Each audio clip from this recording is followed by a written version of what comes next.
Hey, what's going on out there, YouTube family? This is Sammy Lega here representing Team JVS. I'm here for a documentary review. Now, this film right now is currently available on video on demand, I believe, as well as in your local theater. If you're in an area that is safe, definitely take advantage of it because this is a very detailed and informative documentary on the Nobel Prize winning influential voices of our time in Martin Luther King Jr.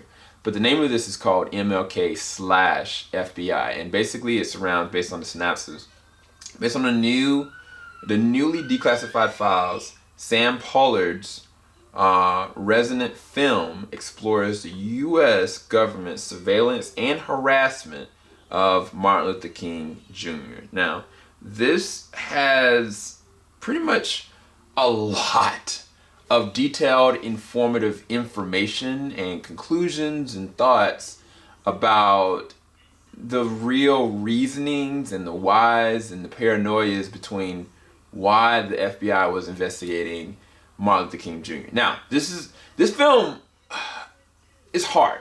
It's hard to really watch. I'm gonna just kind of review it from an unbiased perspective, based on the way that it was actually shot. I think it was very engaging. Like, they used so much real footage. They used so much vocal and written documentation in the way that they actually did it, in the way they actually shot it, for you to be able to be presented to you. It's a lot to digest. It's a lot. It's almost like an eerie feeling when you first start to watch it and you kind of realize, oh, well, this is what this is really about. And you see it from the beginning. You see how it started with the communist interaction, the paranoia from J. Edgar Hoover, the blowing up of how widespread Martin Luther King Jr.'s voice was going, and that spiral. Like, the way that it's actually captured and shot from a documentary standpoint, it almost comes like a suspense thriller horror film. There's one action that you find out that the Federal Bureau did, proposedly, in trying to flush out certain things from Martin Luther King and try to get him to stop and try to deter what he was doing and how he was doing, who he was interacting with. That was one of the most sickening things that I could say. I'm trying to stay neutral with it. But the moment is something that you as a viewer are going to look at and be like, oh my gosh, like, is this really true?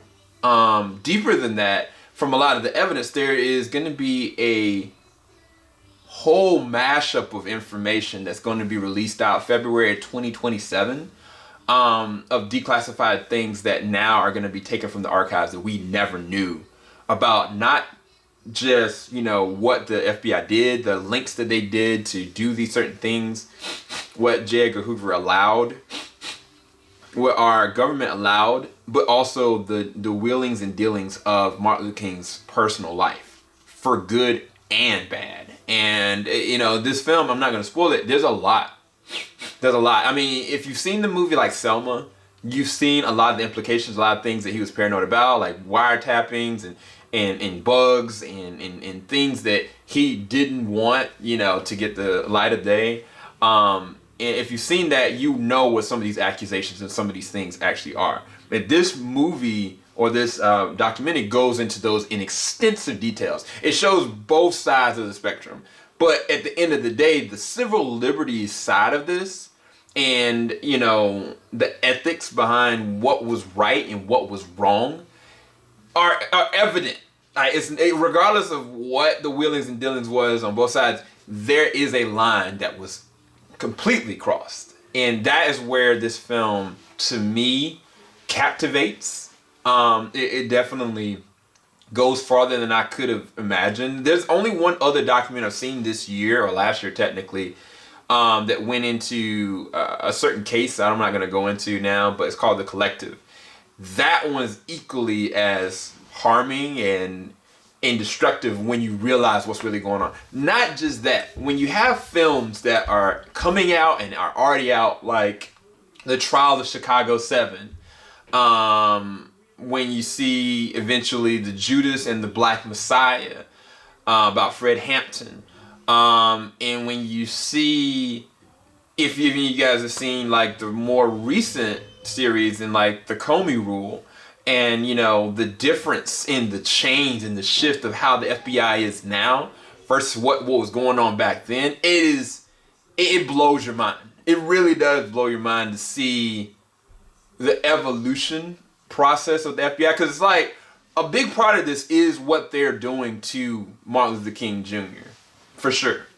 But the more interesting thing equally is the evolutionary process of where things were back then and how rough, that's the best way I can say, back then, and what they were capable or willing to do to what they were trying to do in more recent times. I think that's one of the more engaging things, because you're going to see this very interesting trend of understanding of our history that you've never really conceptualized or understood before. Again, this is actually, I don't know if this is something that I would recommend you watch with your children. I would screen through this first, because what this will do, this will implicate not only, you know, your perspective of, you know, Martin Luther King, but also make you rethink, you know, the actions of your federal government, or what your government was built on, and foundations of where they've done and things that they've done. This movie makes you really think. It goes to the darkest recesses of not just your icon in Martin Luther King Jr. Literally, on Monday is going to be Martin Luther King's birthday, and the timing for this, I don't know about.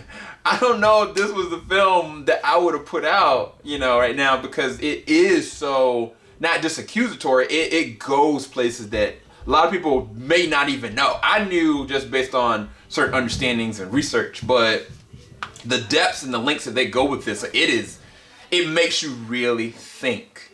It makes you really question certain things. And I think that's dangerous. That's very dangerous, but it's very well done. It's a very good documentary. I would definitely recommend you watch it alone. Watch it with your other significant other, or your spouse, and, you know, take apart from it what you get from it. But let me know what you think in the comment section below if you had opportunity to be able to check it out. As far as a rating for it, I'm not putting my personal perspective one way or another on it. It is just a good to great documentary. 9 out of 10 to 10 out of 10. I don't, it's one of the other side of the spectrum, because it's really bold in its direction, and as well as the amount of people that participated, like the research that they had to have done in getting and collecting the documentation, getting the voices, getting the people that are still alive to document, to getting the old footage, like video, audio, script, like it's insane the amount of work that was put in to get this actually made. So if that nothing alone, I think that is very essential, like at this point, to, you know, to say like this was a very well done documentary. Either way, keep it locked. JBS, we ain't gonna start enough me randomly. I know I didn't go into much detail because I think this is something you should watch for yourself, but maybe I've piqued your interest enough for you to go and check it out. All right, peace, guys. Ugh.